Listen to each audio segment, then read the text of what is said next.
Hello. I did my report on Starbucks, so let's get started on the facts. It's a company-owned and licensed store that operates in Asia Pacific, the Middle East, Africa, Europe, and the Americas. It's headquartered in Seattle, Washington, after it was founded in 1971, where it opened its first store in Seattle's Pike Place.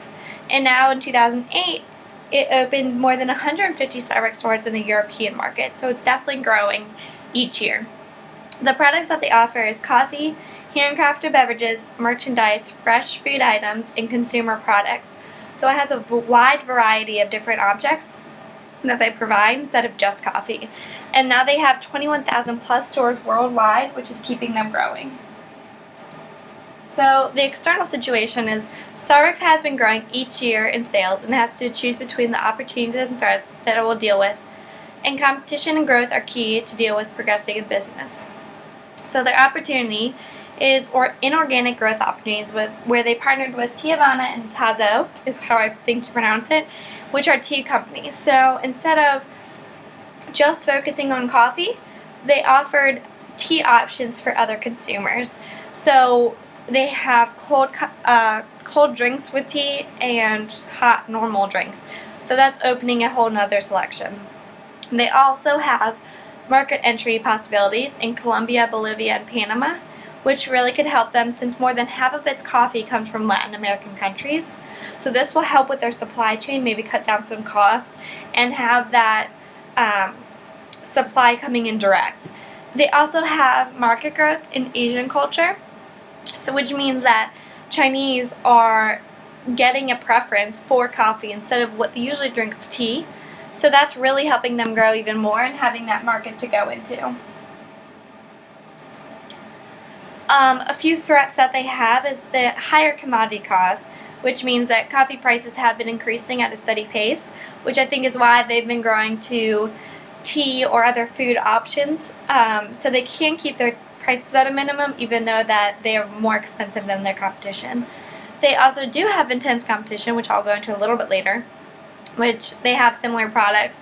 And if they can't maintain Starbucks quality and customer loyalty, it won't be looking so good for them. They also have to worry about the consumer preferences changing. I know a lot of people are going vegan or vegetarian. I know I'm gluten-free. So just dietary habits and different trends, what they're looking for, like a seasonal option, or just low-fat, sugar-free. Everyone wants to be healthy now, so they don't want to be drinking a mocha latte for 1,000 calories when they could have an iced tea. So they really got to look at that and see what the market is going with that.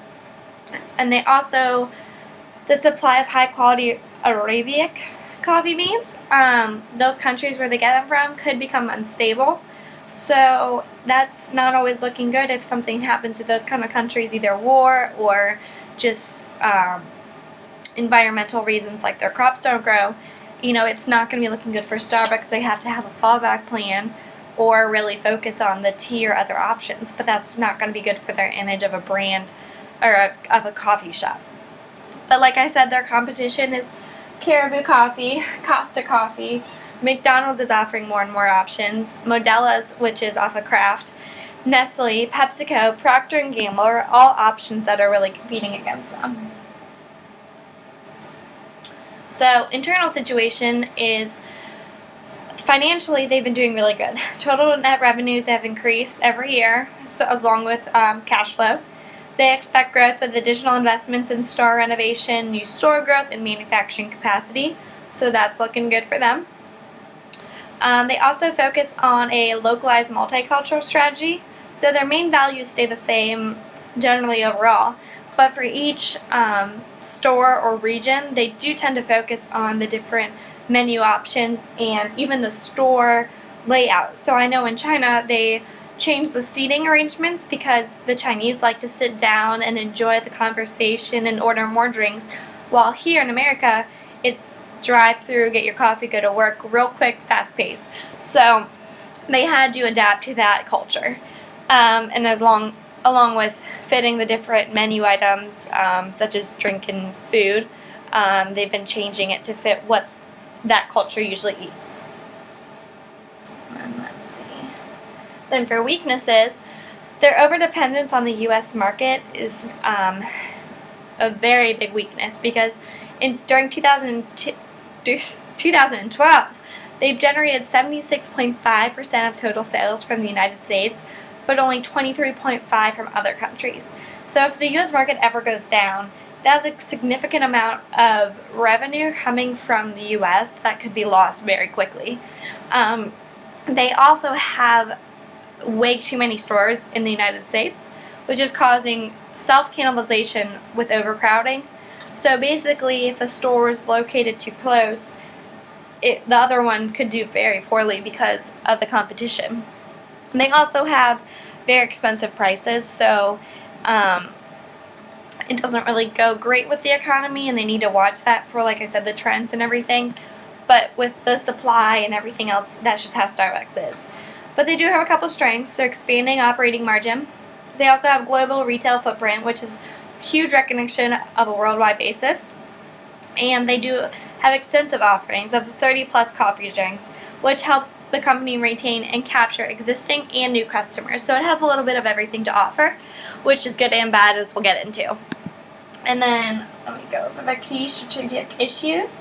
So a couple questions. How will Starbucks plan to keep its brand focused on its coffee market? They're kind of drifting off to go to food and tea and everything else, so they need to focus. How will Starbucks determine the right amount of choices to offer that will keep high customer satisfaction? As I read through this,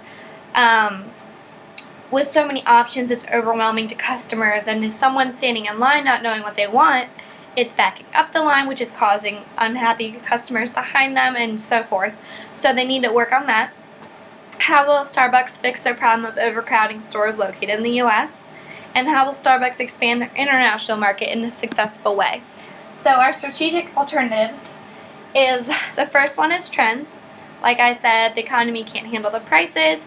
Consumer preferences are always changing, so they really need to stay up to date with that. And health-driven snacks ties in all with the trends of being healthy and what they need to offer to keep their customer satisfaction high against the competition. The second bundle is increased international expansion. So if the Chinese market is expanding its coffee preference, adapt to their culture. Expanding outside the U.S. is going to help their overcrowding issue. And supply from those countries that they can market in is really going to help them. And then the third is do not dilute the brand. So they're known for coffee. So let's keep it mainly to coffee to keep that brand alive and maintain this customer satisfaction. And let's limit a little bit of the options so it has those coffee options where they don't come in and they have no idea what to offer because they don't know what they're known for. So let's going along with limiting the menu. And then the strategy I chose was, of course, increased international expansion because I think it's just going to be the best preference. And Starbucks seems to have a creative path of food and drink creation, so they can take that menu and adapt it to different cultures. And I think it's a more successful plan for long term. And it can help supply the supply chain and their image. And then for the short term, it is I suggested serving the customers to see what they want, what their new trends are, what the prices they recommend. So you can feature, in Texas it's going to be a different option than California. So they can limit the menu, only order in what they need, and then also expand the international market. In short term, I focused on to not expand in the United States. Obviously, keep a certain radius of stores to prevent overcrowding. And while they're doing that, search the global market to see where it's booming and see where Starbucks can be successful and start serving those customers to see what they can offer to them. And then lastly, focus on the coffee brand. Keep it a coffee shop. Keep the original brand alive. And I think they'll be doing great. They've been successful already. Thank you.